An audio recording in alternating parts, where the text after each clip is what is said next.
Crime, Wine, and Chaos contains adult language and graphic content.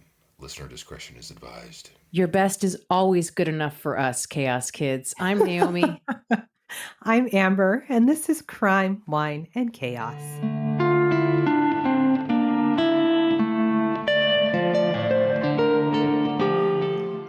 Is that effort or like a true best? I mean, whatever. We're not great. qualifying that. We're not qualifying that. You know what? We're all trying. We're all trying our hardest and doing our best. That's true. Preach, sister. Yeah. How are you? Oh, man, I'm spent. It's been a week. Yes. Oh. Perimenopause. So I started my period on Monday out of the blue, like a week sooner than it should have started. And then I had already signed up to get a COVID booster on Tuesday afternoon. And so Wednesday I was down for the count with a COVID booster running through me. And Thursday was like the struggle bus to get, back to some semblance of normal. And, in the meantime, just life, global events, you name it, all of the things. And then today I had therapy and I spent like probably 20 to 30 minutes of my 40 or 53-minute session, like sobbing and screaming at my therapist. Oh, it was one of those kind of sessions. So things are going well. God, I'm sorry, sister. So good. Everything's so good. Wow, that's brutal. It's fine. You know what? It's fine.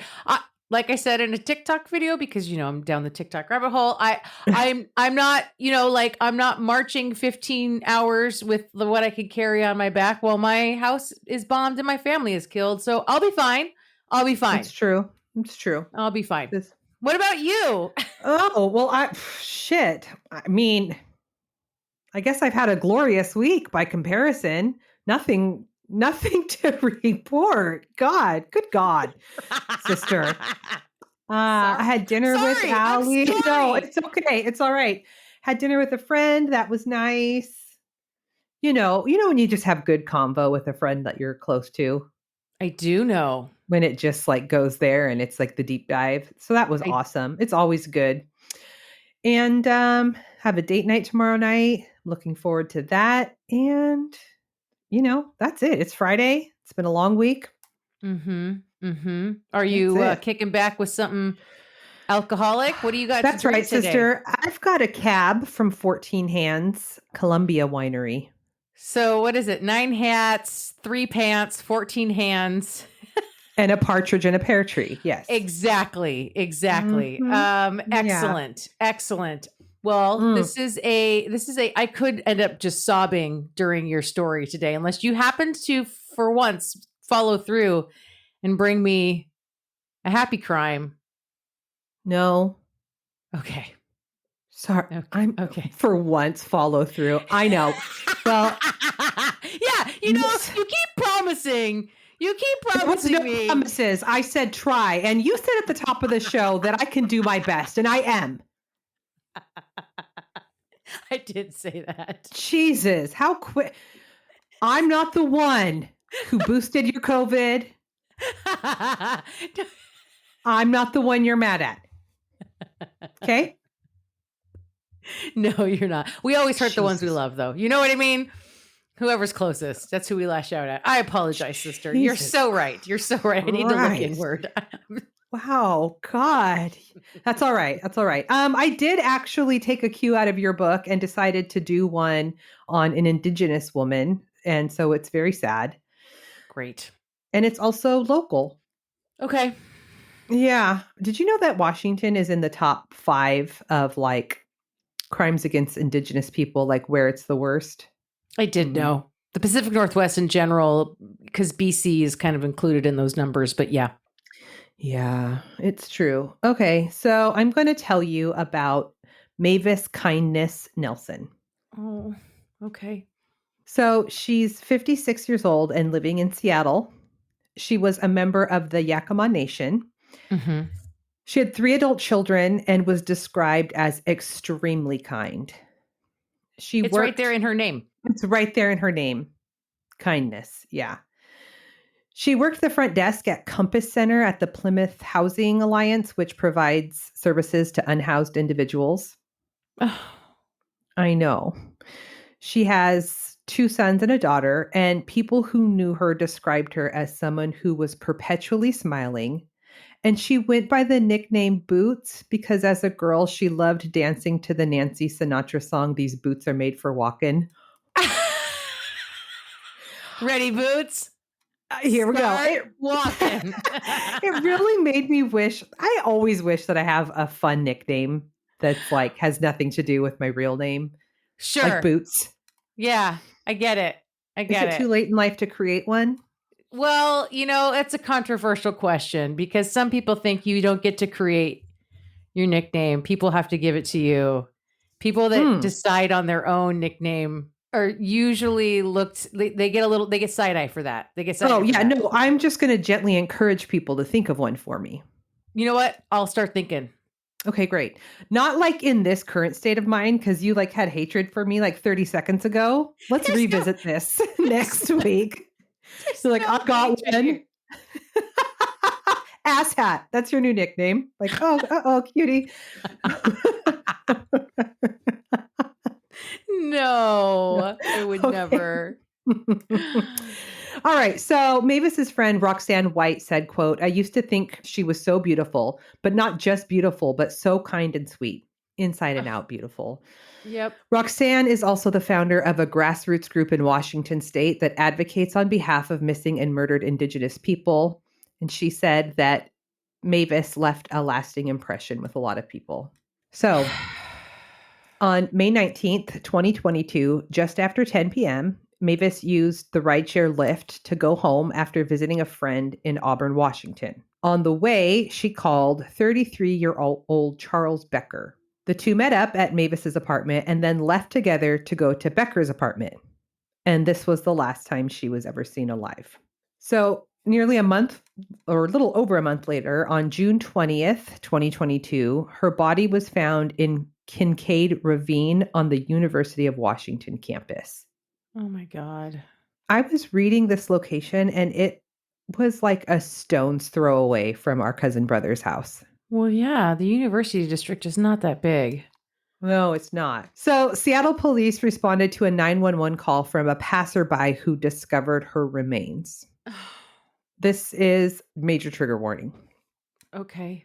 In the ravine, they found 3 trash bags that appeared to have been thrown from the road, and one of them had ruptured on impact. So this is what this poor passerby saw. One bag had organs and flesh. Another bag had dismembered arms and legs, and a third bag had her head and a torso.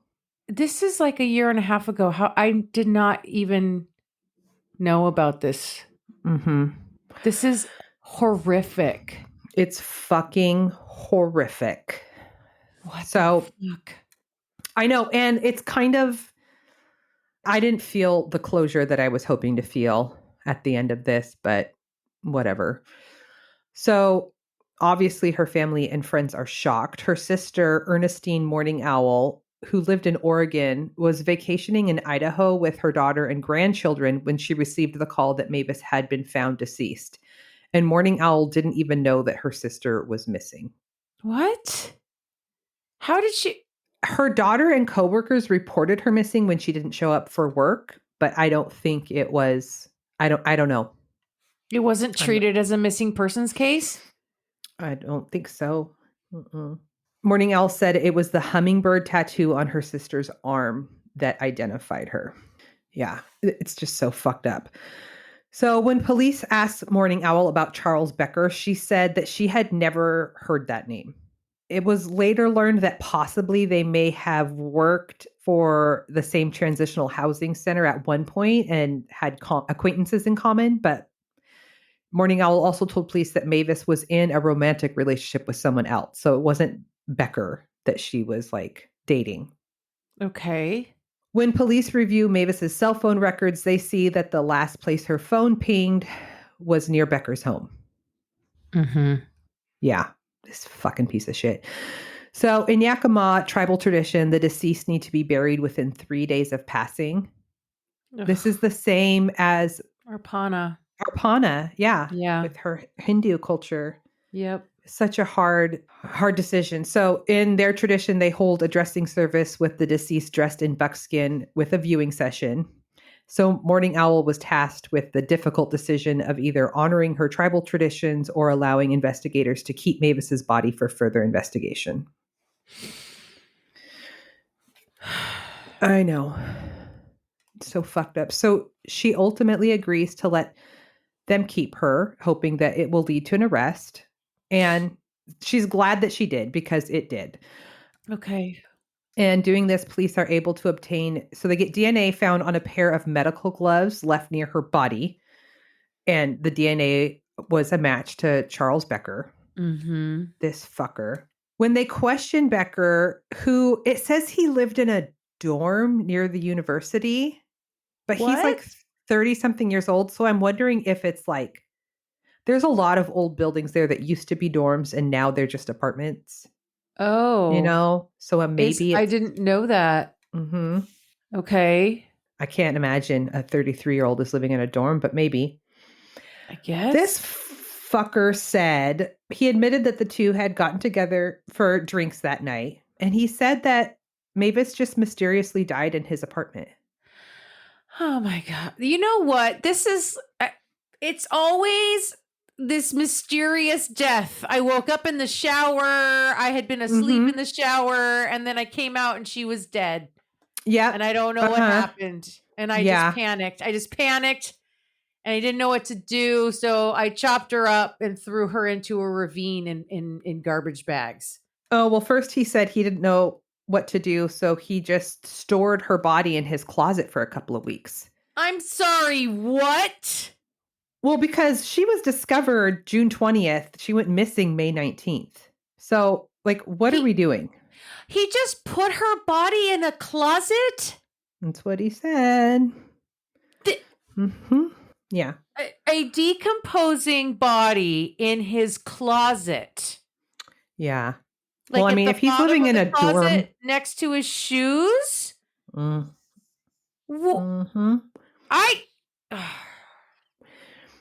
He also wanted to make sure that they knew that they had a consensual sexual relationship, and he admitted to having sex with her on the night she died. Right. Yeah. Okay. So when they do a search of his apartment, they find blood evidence, which comes back to match Mavis. They didn't find like a giant goopy stain at the bottom of his closet where a decomposing body was like leaching fucking fluids? No, I dug and dug and dug, and I had a hard time finding a lot of information about this case. What the fuck? Yeah, they find very grainy CCTV footage showing two individuals throwing the trash bags into the ravine. Two? Yes. So that person is never found. Don't know who that was. Don't know where they dismembered her, because I'm assuming it would have said if they found, I mean, that would be not just like, oh, we found some blood. Like, where are you doing that at? I don't know. Maybe in the bathtub. Maybe they didn't take the time to search the drain. Amber, when I covered the case of what was her first name? I can't remember. Zawada, the gal in, damn it, the one where they found her skin in the river. Yes. It was like 30 years later almost when they got that guy, and they had literal biological evidence that they got out of his bathtub like 27 years later or something. If we're talking like a matter of a month, there's absolutely still some fucking biological evidence in there. Right. Well, I don't know how much. Well, we'll get to it, because we'll get to it. Some of the reasons why there isn't a lot of information out there, I think is good. So we'll get to it. Okay. Because he is charged with first-degree murder and sexually violating human remains. I'm sorry, what? Yeah. So again, obviously they had evidence pointing towards that happening. But as far as information out there, There isn't any. Sexually violating human remains. Mm-hmm. Oh my God. So this fucking piece of shit, in 2016, he was charged with manslaughter for the death of his 4-month-old son. Prosecutors say the baby was living in fucking filth and died by asphyxiating on a plastic bag. Mm-hmm. This series of events and the details around it just gets fucking worse, Amber. Every time you say a sentence. He only served 2 years for the death of his son. What? Sorry, guys. It was like, I don't remember exactly what the charge was called, but he basically was found guilty of like accidental negligence or something. Mm-hmm. Mm-hmm. Where's the mom in all that? I have no idea. What the fuck? A 4-month-old?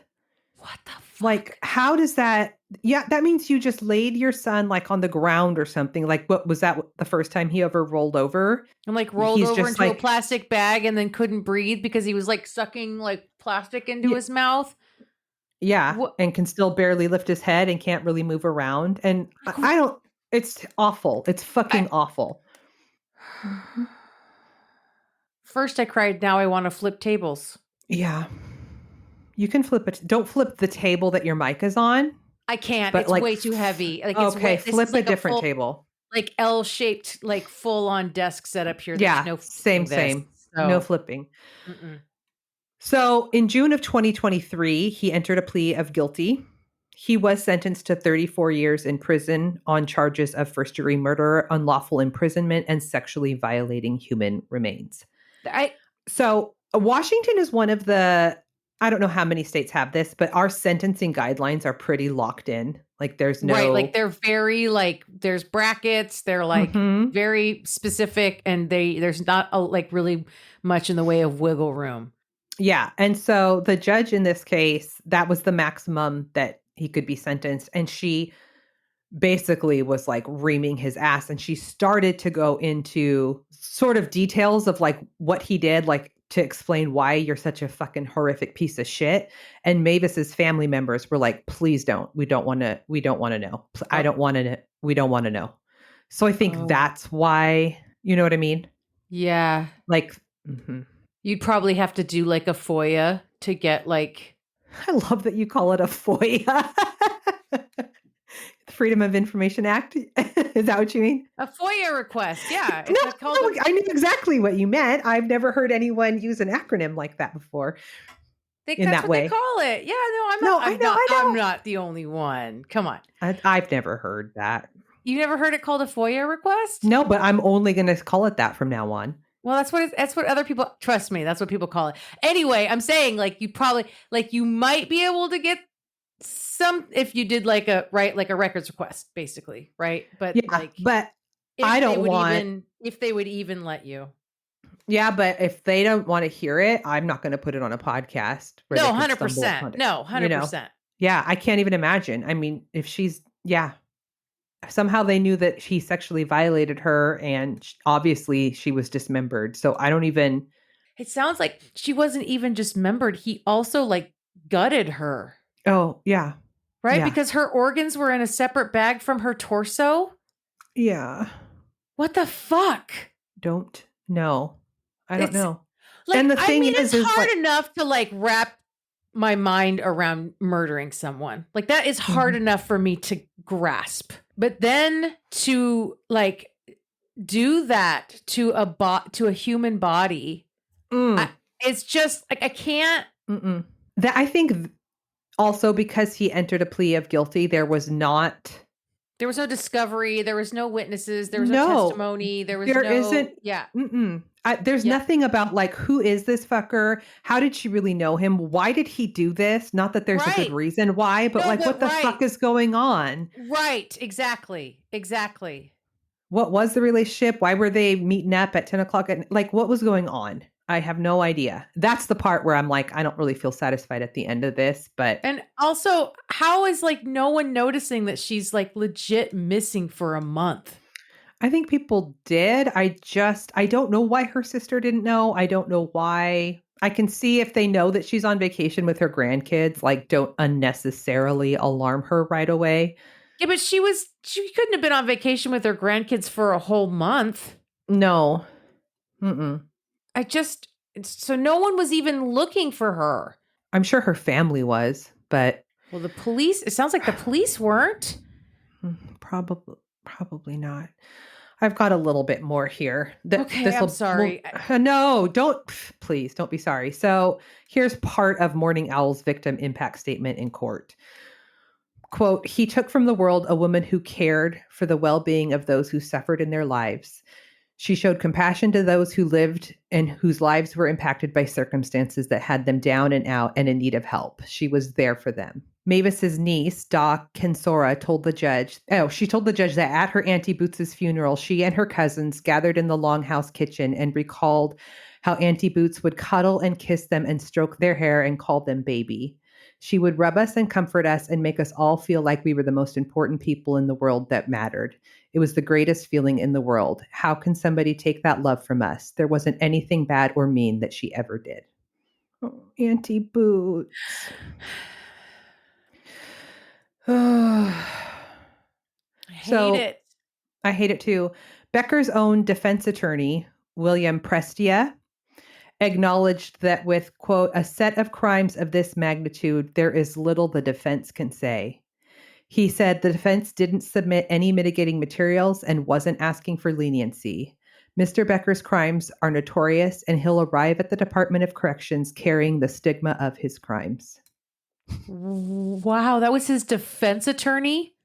Yeah, he was like, I got nothing. This guy sucks. Oh, my God. Oh, shit. So Mavis Kindness did have a proper burial 3 months after her passing. She's buried at Black Wolf Cemetery near her mother, who served as a judge and as vice chairwoman for the Yakama Nation General Council. Wow. Government agencies around the country continue to combat the disproportionate risk at which Indigenous people go missing and become murdered. In recent years, grassroots groups like Roxanne White's, the Missing and Murdered Indigenous Women and Girls, have highlighted the alarming statistics in which Native females disappear or face homicidal violence. That is the not happy story of Mavis Kindness Nelson. Oh, Mavis. I know, she has kindness in her name and boots. Oh my God. I know. Her nieces, that's what got me. That's what got me. You saw me. I know. That's what got me. I'm a weepy mess right now, you guys. Fuck. I'm sorry. I mean, look, it was like all sitting there under the surface today anyway. I'm just like, my heart is just like broken wide open right now. But, you know, and like every time we cover a story, it reminds me of Arpana. Like, I wanted to fucking know her. Like, I wanted to be able to know Mavis. You know what I mean? Yeah. Yeah. She sounds like a cool lady. She that does I would sound really, like a cool lady. Really enjoy her company. Mm-hmm. So same. Damn it. Okay. Well, thanks for that, sister. You're welcome, I guess. Well, all right. I've got kind of an unsatisfying one for you too. Cool. Mm-hmm. Well, dissatisfaction. I can get some dissatisfaction. I'm going to tell you about Charles and Catherine Romer. Have you ever heard about them? No. Okay, well, so we'll start with Charles. Charles Robert Romer was born August 27th, 1906, to parents John and Mabel. He was the eldest of 4 children, born in Cincinnati, Ohio, and raised in New York. Charles was described as intelligent, hardworking, and determined, and had a very successful career in the oil industry, eventually becoming an executive for the Sinclair Oil Corporation. Okay. He married Jane O'Shea in 1929 in New Rochelle, New York, and they had 2 sons together, Charles Jr.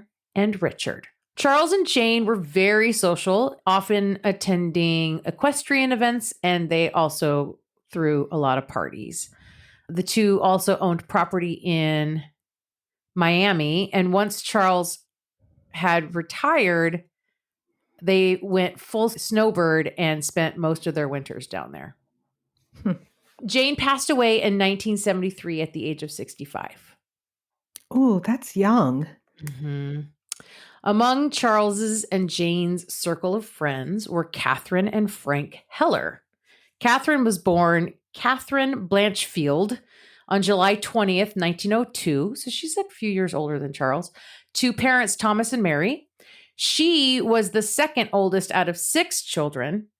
She was working as a stenographer in 1925 when she met Frank, who was 13 years older than her and quite wealthy and successful already. He was the president of Raymond and Heller, a carpet manufacturer in Auburn, New York, as well as the chairman of several real estate firms. Okay. Wow. Catherine and Frank were married on March 29th, 1926, and moved to Scarsdale, New York. People said Frank was polite, kind, and smart, and that Catherine and Frank seemed quite happy. They had only one kid, Frank Jr. Lots of juniors. Lots of juniors. Frank and Charles both had to have a junior. Mm-hmm. Yeah. I've never been a fan of it myself. I find it to be strange to me. My man friend is a junior, and it presents problems, you know? His phone rings all day. His dad owns multiple properties, and he's a landlord. And so a good landlord.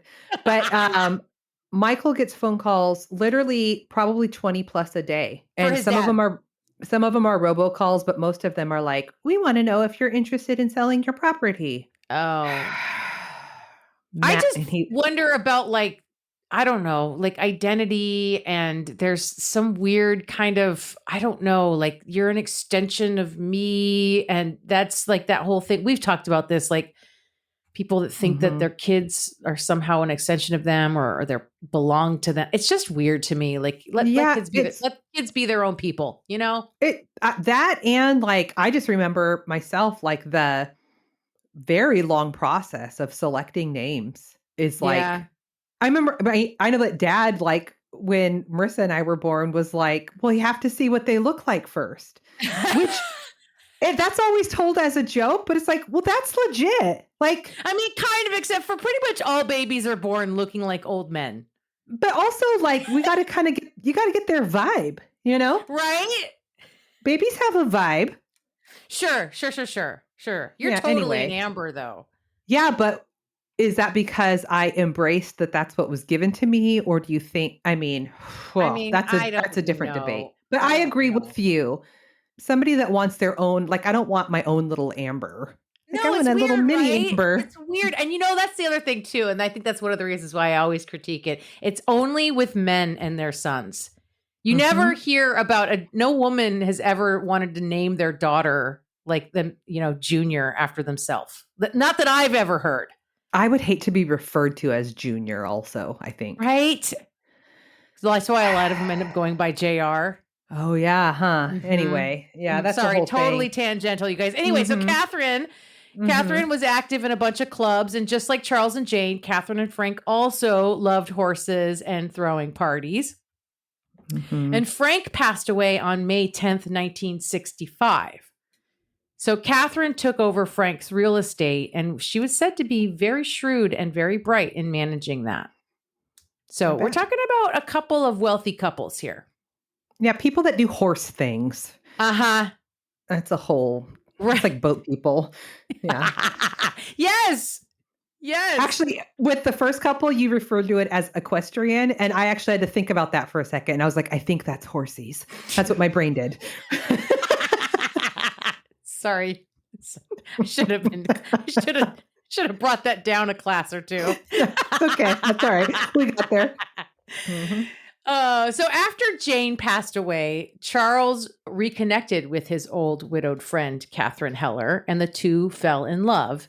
And they were married on December 3rd, 1974. So about a year or so after Jane died.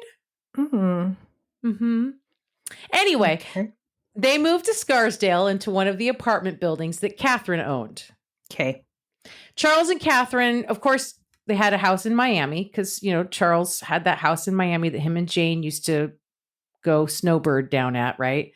And they also snowbirded. So every winter they would leave New York and they would head down to Florida to spend the season in a warmer climate, like a lot of retired people with money in the Northeast do. Well, on the West Coast, guys, it's Arizona or Palm Arizona. Springs. Yep. It's Arizona or Palm Springs. They do Washington and Oregon, wealthy, retired Washington and Oregon people. Let's be clear, white people go down to Arizona and Palm Springs, maybe New Mexico during the winter months. That's their snowbird on this side of the States. So anyway, and that's what they did the winter of 1979/1980. So we're back in 1980, which is the same year as the MGM Grand Fire. Perfect. So by April of 1980, New York was beginning to warm up and it was time for them to make the road trip back to Scarsdale. Catherine and Charles always drove the same route there and back every year, and they even stayed in the same hotels along the way. Aren't they like 100 now? They're driving? I mean, sorry. You know what? I'm not sure how old they were. I'd have to do the math. Charles was born in 1906. He was 60, 75. I mean, they're up there. Okay. Right. Yeah, they're driving, but they're driving in a 1979 Lincoln Continental. Mm-hmm. It's a biggin. It's a biggin. All right. Mm-hmm. They're driving in old retired white people style. They reached Brunswick, Georgia on the afternoon of April 8th and checked into a Holiday Inn just off I-95 at 3:51 p.m. They were for sure seen carrying their luggage to their hotel room. And that would be the last time anyone saw either one of them ever again. What? So housekeeping came to their room either the morning after or 2 mornings after they checked in. I saw it different days depending on the article I was reading. Either way, the housekeeper knocked on the door and there was no response. So she let herself in to tidy up, and Charles and Catherine weren't there, but all their stuff was, and everything looked totally normal. Their clothes were hanging in the closet. Their luggage was stacked in the corner of the room. A bottle of scotch and 2 empty glasses were on one of the nightstands, and a book and a pair of reading glasses was on the other nightstand. There were a few potted plants on the floor. Catherine was bringing them back from Miami to their place in Scarsdale.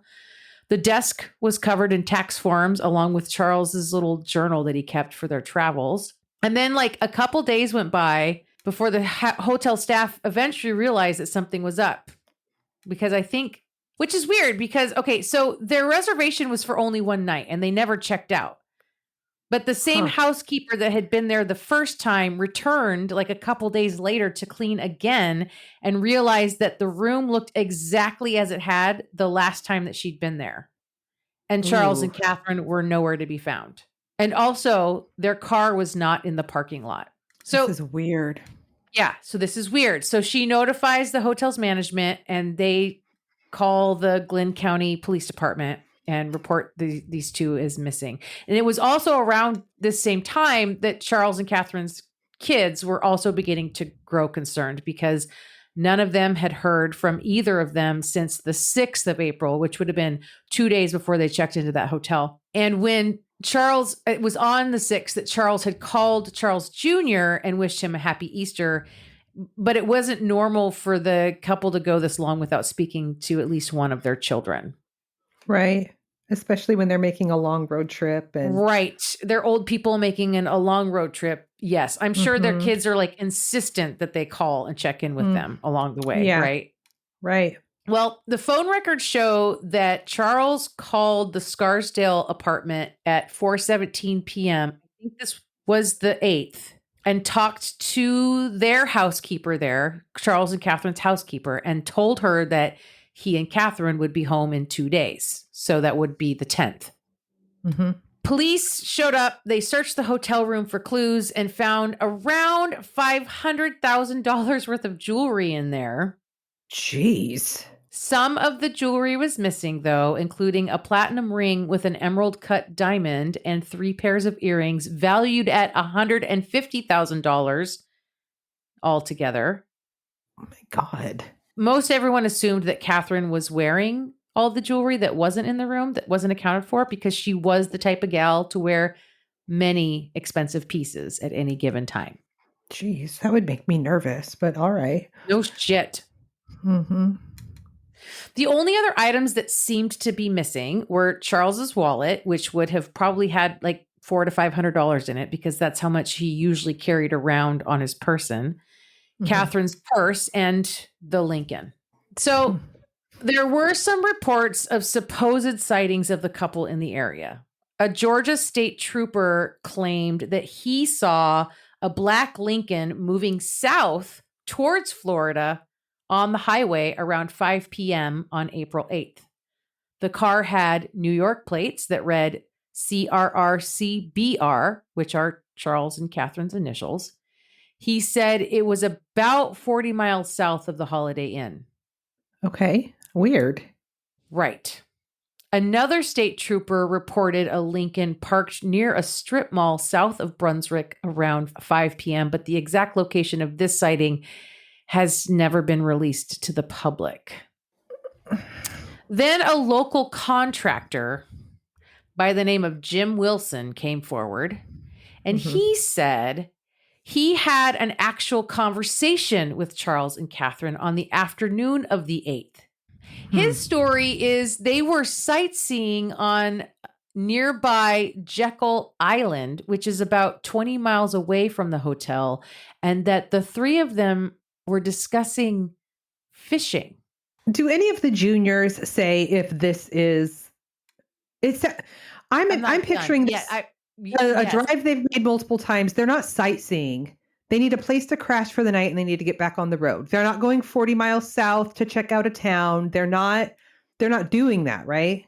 This is a plow through and get home. You're so right, sister. So okay, all right. Jim Wilson also said that a bit later, Catherine and Charles were talking to another couple as well, and he said he didn't remember much about this other couple, but he got the impression they were also from New York. Charles Jr. didn't really believe this Jim Wilson guy. Okay. Charles is quoted as saying, they'd be tired after driving that long. They weren't the type that went sightseeing. Usually they'd just check into a hotel, have a drink in their room, go down to dinner in a hotel restaurant, and go to bed. It's very unusual that they'd go out again. My gut feeling is that something happened here at the hotel, not in the hotel, but possibly in the parking lot. Mm-hmm. But he's basically saying like exactly what you said, sister. Like they're not, no, that's not a thing. It's not that kind of trip. Yeah. No. So another witness, a woman also staying at the hotel at the time that Charles and Catherine were checked in, said that she saw the pair standing in the doorway of their hotel room around 6 p.m. on the day they checked in, having a chat with another couple. This witness said the other couple looked to be in their mid-40s and had a small dog with them. Okay. An intensive and comprehensive search of Glynn County was executed by the Glynn County Police Department, and the FBI came in. Brunswick itself is surrounded by water and located on a peninsula. When someone goes missing there along with their vehicle, it usually means they ended up in the water. Oh, shit. That means that this extensive search also included aerial searches as well as divers in every body of water and on every island within a 20-mile radius of the hotel. Every square mile of Glynn County was searched with helicopters, airplanes, search dogs, and four-wheel drive vehicles. 400 miles of coastline, marsh, swamps, and timberland were scoured. Photographs of the couple and their vehicle were distributed between Savannah, Georgia, and the Florida state line, and nothing was found. Jesus.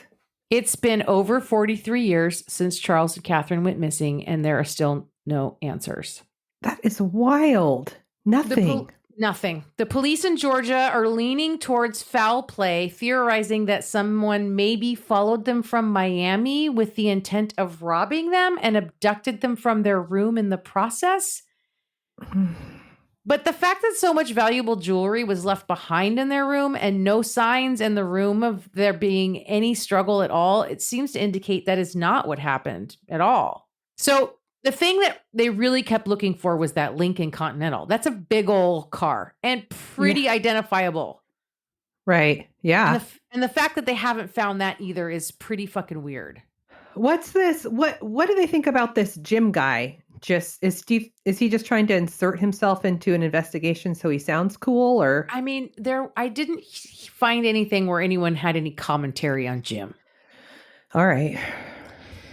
Technically, the police don't have a case file they can even open because there's no evidence of a crime, which means it's not an active investigation and it hasn't been since the end of the initial search. Oh. As stated by one Glynn County officer, quote, "I've never seen anything like this. All we have is 2 missing people, and there is no law against being missing." Oh. One agent at the FBI is quoted as saying, "This mysterious disappearance has been of concern to us because they are predictable, responsible people, and it all just doesn't make sense unless you assume there was some foul play." Mm-hmm. But sorry, go ahead.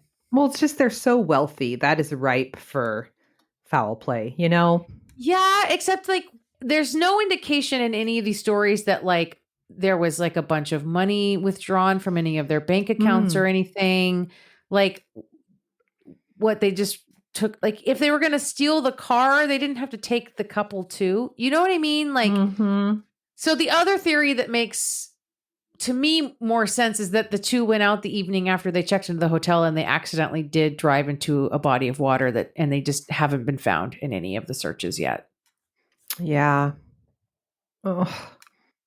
Their children have not given up, or their children did not give up on finding them, even after all the years that went by. Charles Jr. said, quote, "Last year," and I don't know when this was, I think this would have been probably 2005. He said, "Last year, we even hired the Whack and Hut Agency of Coral Gables, Florida. They're known all over the world to look into it. They made a 3-month investigation. They interviewed everyone that was possibly connected with it, and they too were stumped."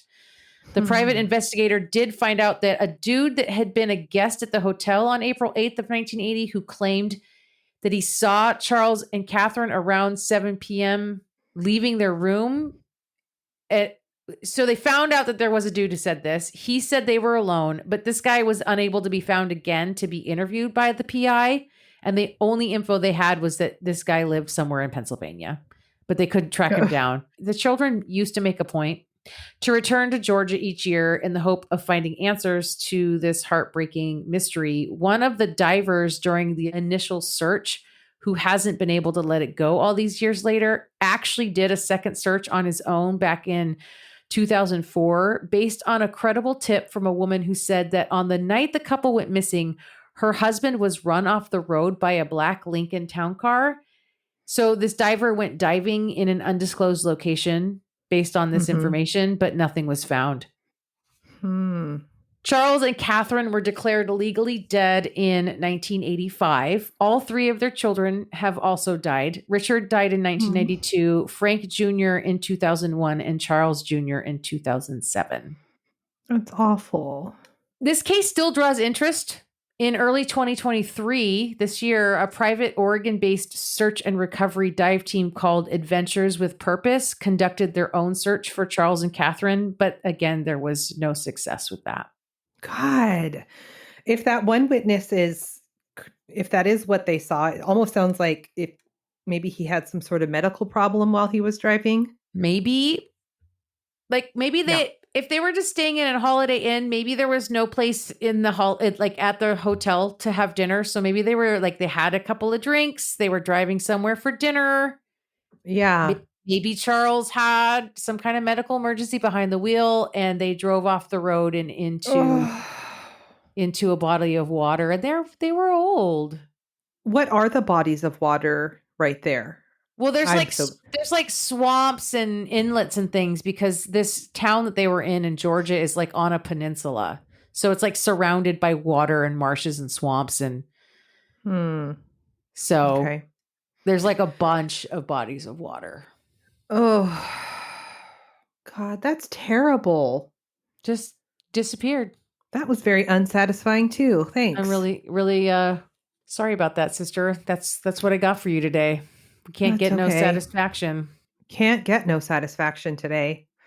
Mhm. Well, happy unsatisfying Friday, I guess. Oh, hey, we have a new Chaos Kid Club member. Oh my God, we do. We do. Karen? Karen F. F. Yes. She sent a very nice email She too. sent the nicest fucking message I have read in the longest time. Karen, you are a doll. We are so happy to have you. We are so grateful for you. Thank you so much for becoming a Chaos Kids Club member. And that means, you guys, that means that if you are a part of the Patreon, we'll be scheduling a virtual wine night for all the patrons. So Chaos Kids we will. Club, we're going to get together. So be on the lookout for that info. What else? Anything else for the good of the order, sis? Well, I mean, if other people want in on that action, they can go sign up for $5 a month. We got a bunch of bonus episodes, virtual wine nights that we do. That's right. That's right. That's right. You can follow us on all the things. And you know what? You can send us messages. You can write us love notes on the Apple Podcast app or wherever you listen to podcasts. You can give us a rating. That would be amazing. Or you can send us an email. Amber gets all the love letters. I get all the hate mail, but they go to the same place. It's crimewineandchaos@gmail.com. That's correct. We're on Instagram, Facebook, TikTok, Twitter, all the things. We're on all the things, you guys. All the things. On TikTok, you can see our faces. It's a video. Oh, it's a video. Video killed the podcast star. You know what I mean? It's true. Oh, sister, I love you so much. Sister, love you so much. Thank you for making me cry. And that was all just so fucking chaotic. Goodbye. Bye.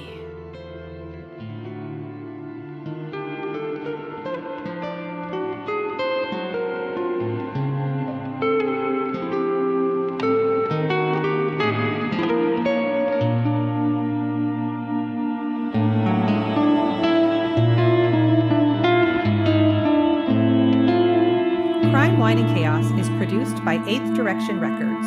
Artwork by Joshua M. Davis. Music by Paul Abner. If you would like to support the show, you can visit our Patreon page at crimewineandchaos.com/Patreon. Cheers! But like specifically the street number, which I won't say.